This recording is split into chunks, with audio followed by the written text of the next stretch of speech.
Let me say this very clearly. The age of cheap, easy second citizenships is over. In this video, I'm going to break down the $1 million El Salvador mistake, the African passport gray market, and most importantly, what you should actually be doing if freedom, not hype, is your goal. Caribbean citizenship program came under intense pressure from the United States and the European Union.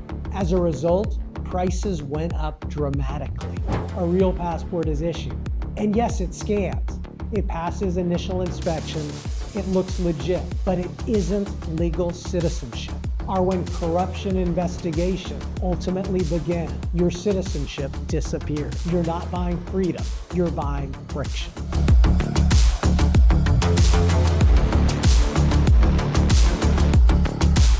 Let me say this very clearly. The age of cheap, easy second citizenships is over. 5 to 7 years ago, this space was quite different. You could write a check for around $100,000, wait a few months, and walk away with a legitimate second passport that dramatically expanded your options. More mobility, more leverage, a real plan B. But today, the market is distorted. Prices are exploding, and programs are shutting down. Worse, new offers are appearing that look attractive on the surface, but make absolutely no sense once you slow down and do the math. Right now, I'm watching people, smart, successful people, prepare to wire $1 million for passports that offer less freedom than a basic tourist visa. I've watched brokers pushing passports from politically unstable countries, charging 6 figures for documents that could be revoked overnight. And I'm seeing fear drive decisions. So if you're even thinking about buying a second passport right now, you need to pause, because the industry is full of traps.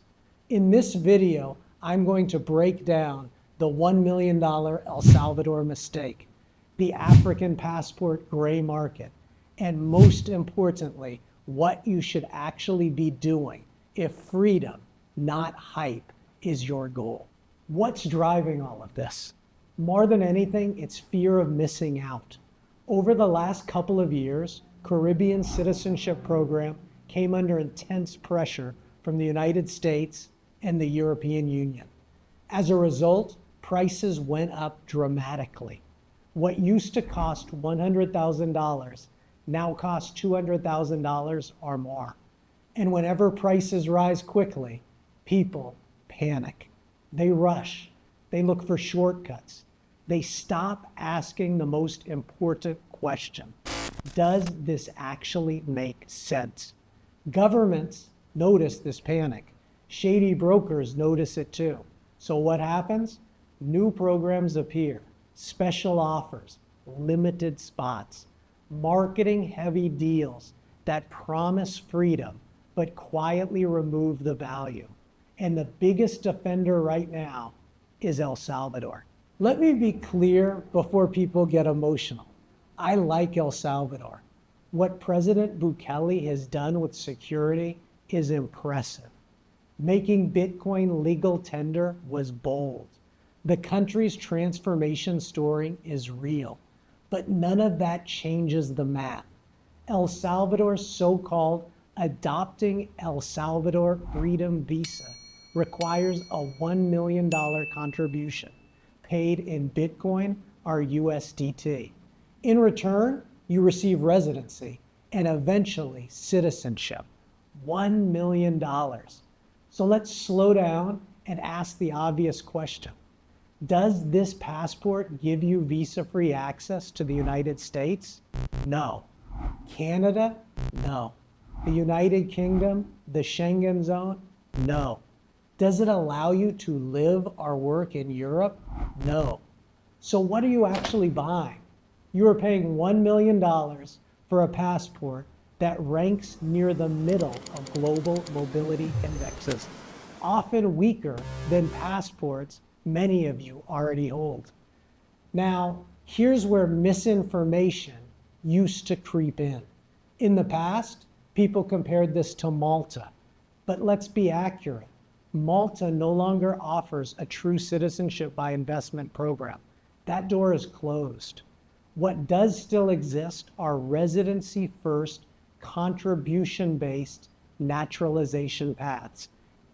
These paths in Europe require years, compliance, and actual ties to the country, not a quick donation.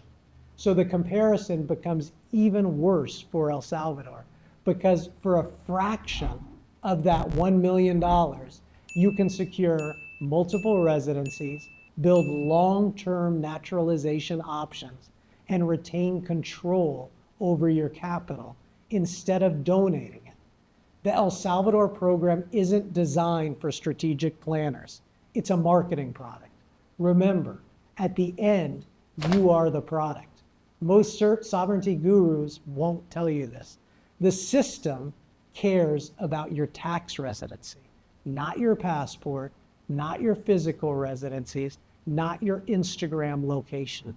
Set up your tax residency first, then set up your offshore. It's aimed at high net worth individuals who don't care about efficiency, opportunity cost, or passport utility. If that's you, fine. But if you care about leverage, asset protection, or optionality, this is one of the worst allocations of capital available today.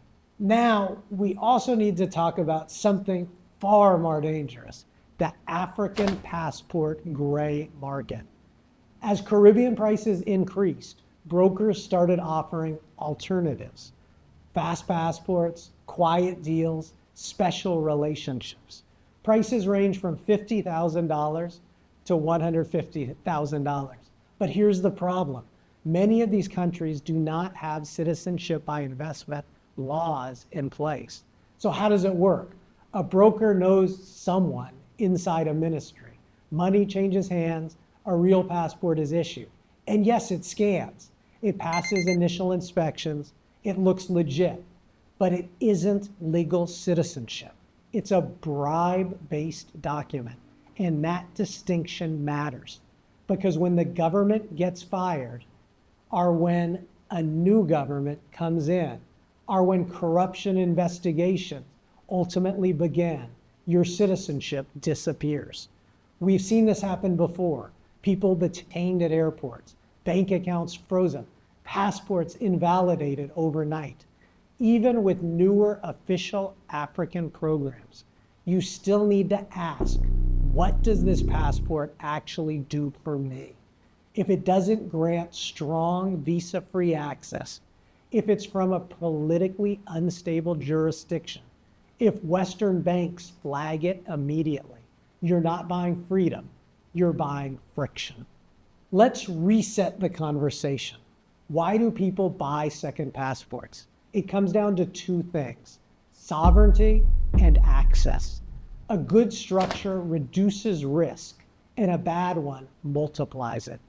If a passport costs $1 million and gives you no meaningful access, it's a vanity item.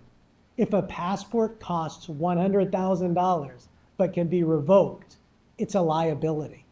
A legitimate program must meet three criteria. First, it must be written into law, not a handshake, not a favor. Second, it must provide real mobility, access to major regions and business hubs. And third, it must be bankable, recognized, understood, and accepted by global financial institutions. Anything outside those rules is speculation. So what's the correct move right now?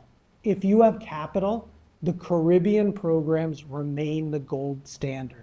St. Kitts, Antigua, St. Lucia, Grenada, Dominica.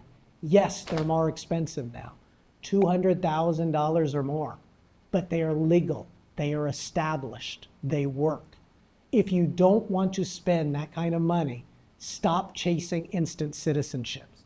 They don't exist anymore. Instead, focus on residency leading to citizenship. Countries like Paraguay offer immediate residency at a fraction of the cost. Panama provides a stable, long-term path with strong banking access. These options require patience, presence, compliance, but they're real.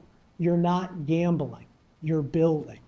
And if you're sitting on capital and unsure whether to pay the premium for speed or take the slower, cheaper route, this is where strategy matters. And that's exactly what we can help you with. Click the link below. Book a free 15-minute call. We'll look at your goals, your budget, and your risk tolerance.